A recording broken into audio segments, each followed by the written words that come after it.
अभिवादन स्वीकार कीजिए दोस्तों। उर्दू में एक वर्ड होता है, उसे कहते हैं अखलाक। अखलाक के माने होते हैं सभ्य, सुशील, शिष्टाचार, कैरेक्टर। एक बहुत वसी, एक बहुत बड़ा लफ्ज़ है ये।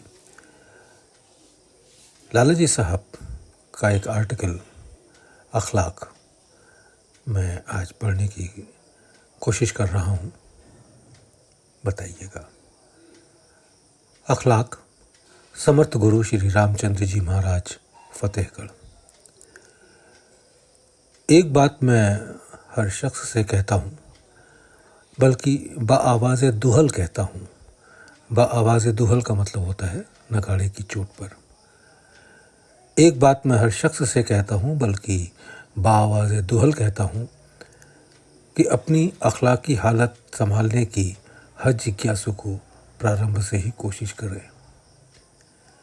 कोई बात मुंह से ना निकले जो दूसरे को नागवार हो, और न कोई हरकत ऐसी करे जो दूसरे को नापसंद हो। इन दोनों बातों का ख्याल रखते हुए अखलाक के सुधार में लग जाओ।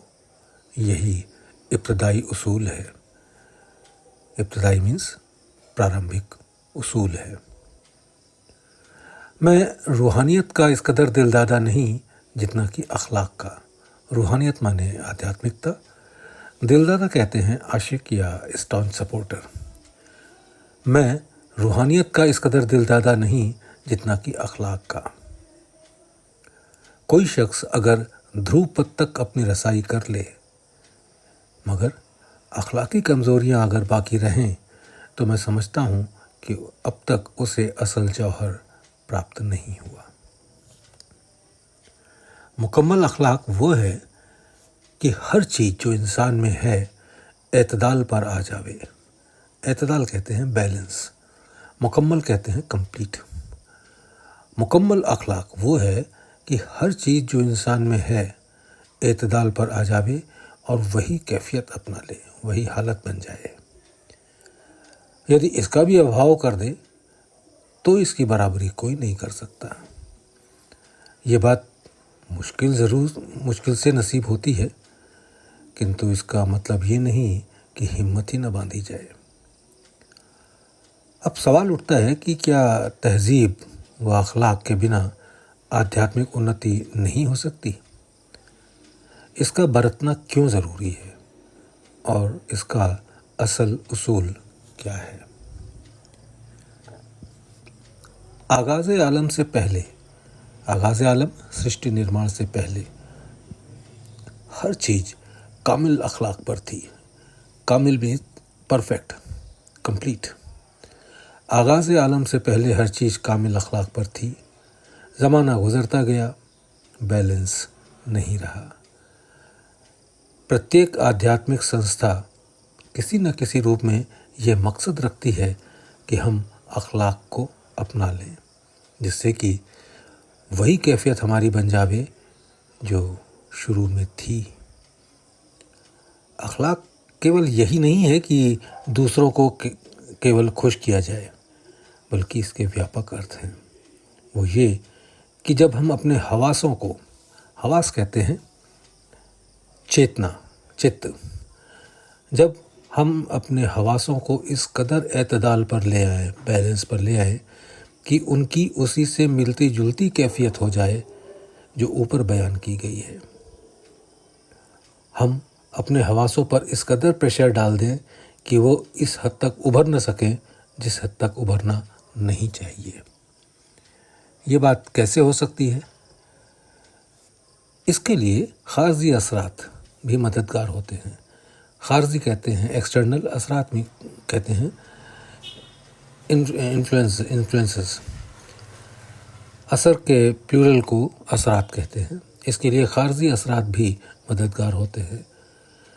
बहुत सी छोटी छोटी बातें जो ज़ाहिरा तौर पर व तरीके में बरती जाती हैं, इसमें मदद देती हैं और मन पर असरात डालती हैं।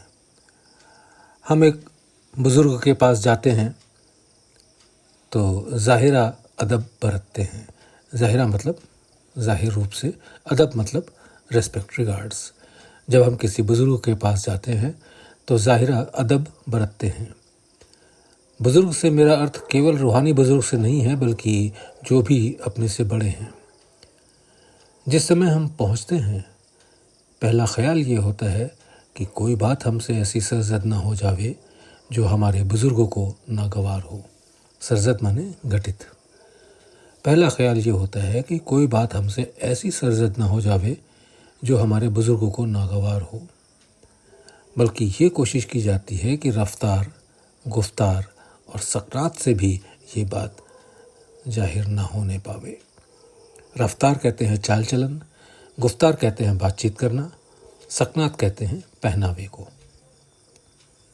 बल्कि ये कोशिश की जाती है कि रफ्तार, गुफ्तार और सकनात से भी ये बात जाहिर ना होने पावे। कम से कम उतनी देर के लिए हम अपने जज्बात को काबू में रखते हैं। गोया ये मश्क है उस आला अखलाक पर पहुंचने के लिए। मश्क माने अभ्यास, प्रैक्टिस।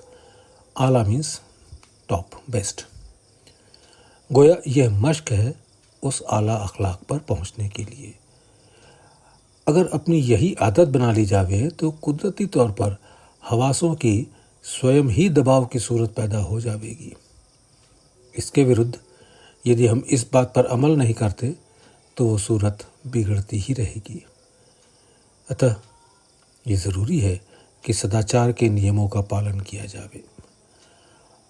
अखलाक संभालने के वास्तविक अर्थ ये है कि हम एतदाल कायम करके, बैलेंस कायम करके प्रकृति से हम आहंगी प्राप्त कर सकें, या दूसरे शब्दों में हम इस कदर इस चीज़ को उसमें पेवस्त कर दें कि कोई दूसरी चीज़ ना मालूम हो। सच तो ये है कि अखलाक रूहानियत की जान है। शुक्रिया।